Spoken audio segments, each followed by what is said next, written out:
Okay, let's look at perfect complements now.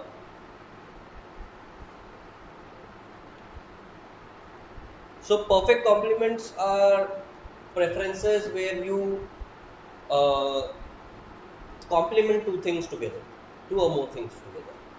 So you like to put 10 grams of butter on one slice of bread, or you like to put one spoon of Bonvita in one glass of milk. Okay, so you're always complementing the goods X and Y in some constant ratio.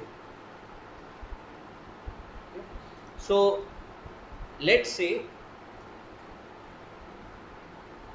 you like to drink milk, so milk one unit of milk with let's say 2 spoons of Bonvita. I like Horlicks.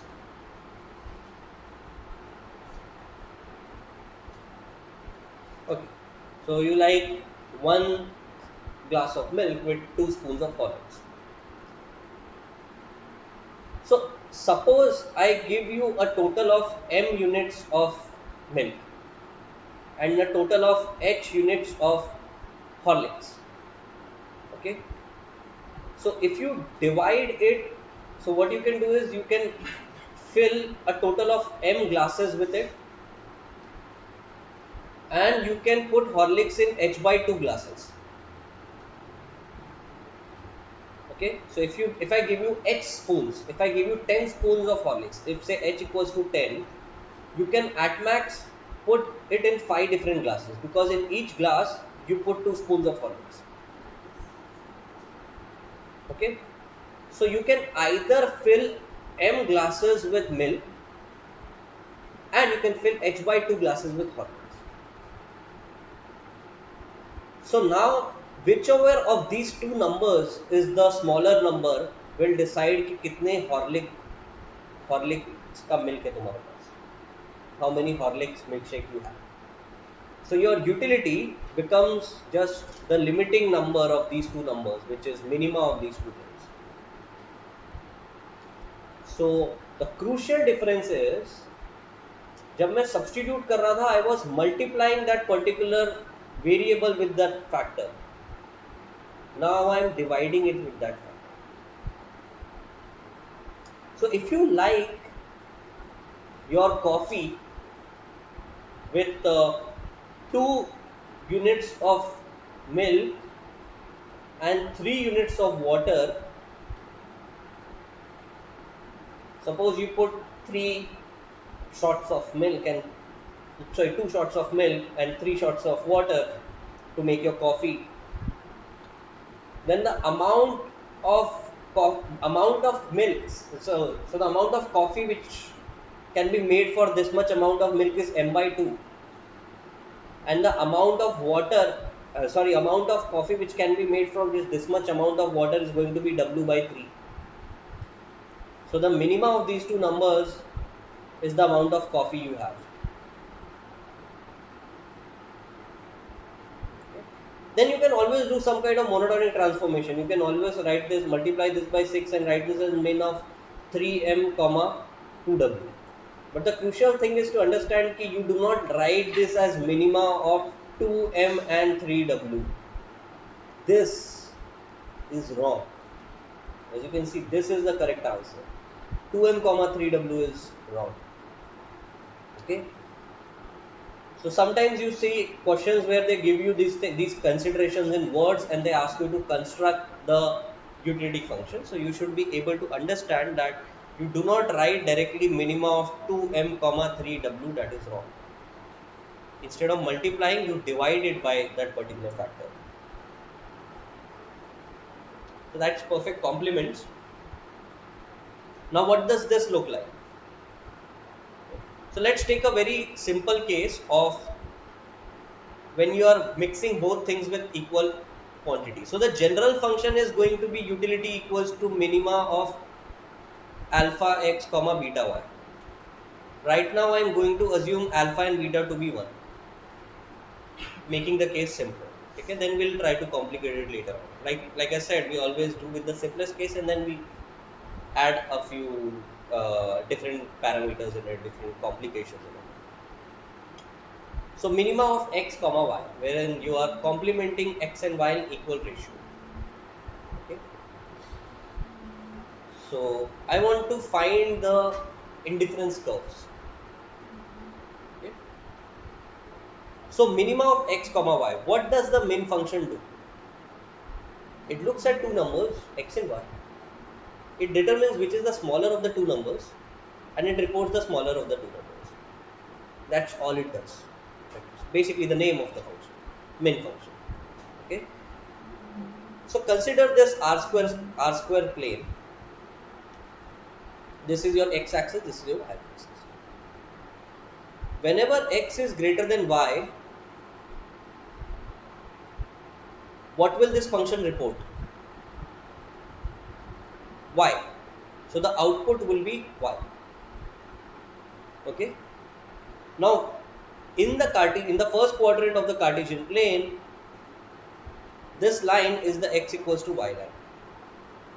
All points on this line correspond to x equals to y. So this is a point where x is equal to y. If you move right from this point, you have gained x, but you have kept y constant. So this point should have its x coordinate greater than y coordinate. This should be true for all points to the right of this line. So all these points correspond to x greater than y. So you could pick any point in this region. You have essentially picked x coordinate greater than y coordinate. Okay. Now here you are moving left.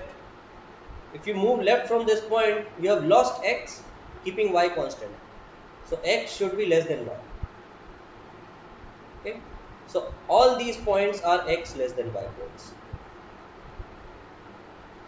So that much is clear. Okay. So x equals to y line is like a border. To the left of it, the main function reports x, because whenever x is less than y, the output would be x.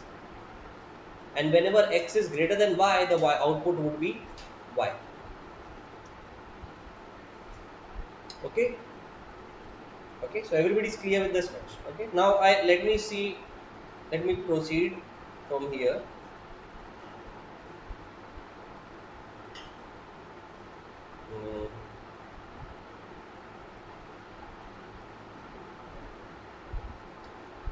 So here min function reports this is the x greater than y space. So min function reports y. So utility equals to y. Here you have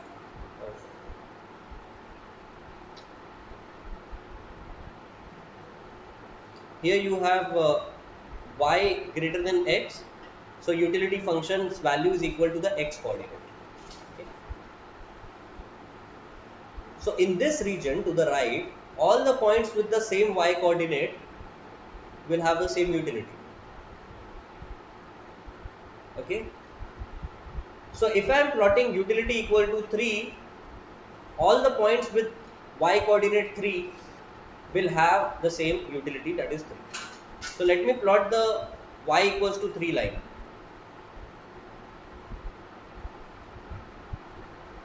Remember, this is x equals to y line. This is the y equal to 3 line. What is this point?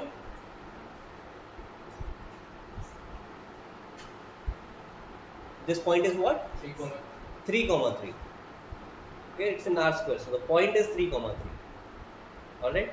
So to the right of 3, 3, all the points will report utility 3 because all the points have the same y coordinate.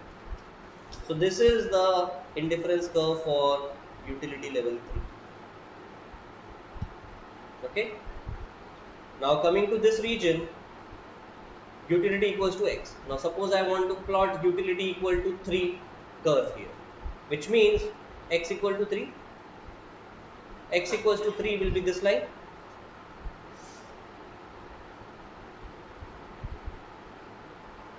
But only the part above x equals to y line corresponds to utility equals to x.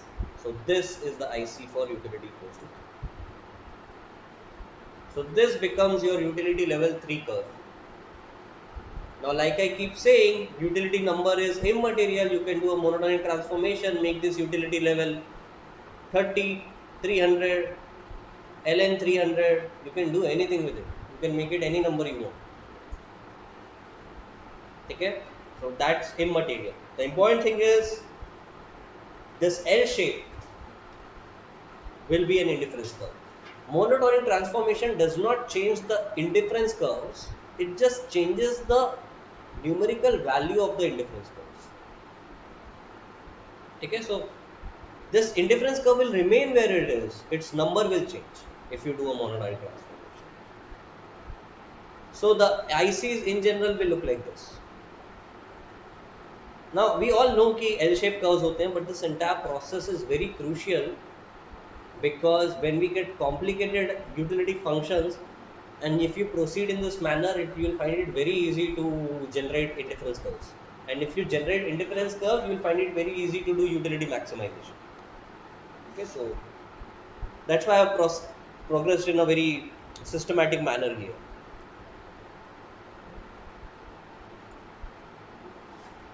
Now let's take some random alpha and beta. Utility equals to min of alpha x comma beta y. Okay. When will the min function report alpha x as the output?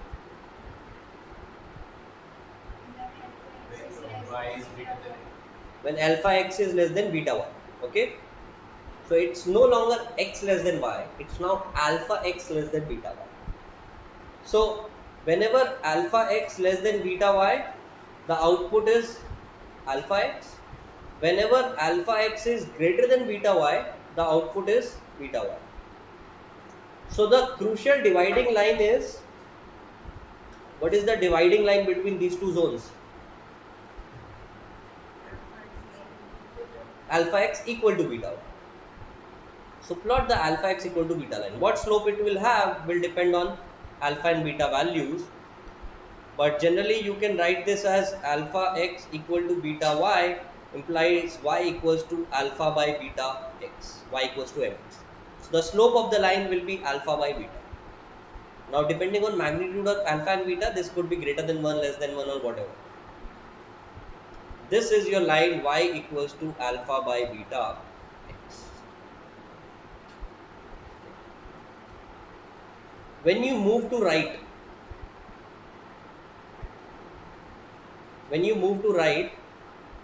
which of these things will be true?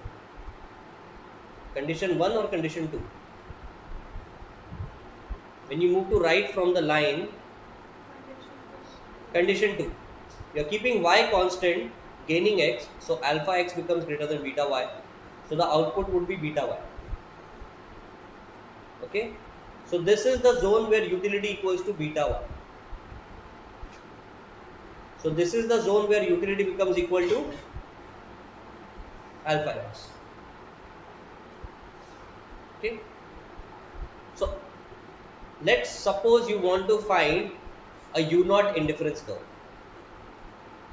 some constant u0. Okay. So u0 equals to beta y, which means y equals to u0 by beta. So plot the y equals to u0 by beta line.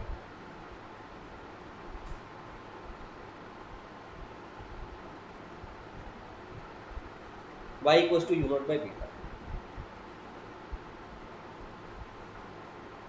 If y is equals to u0 by beta, what will this point be?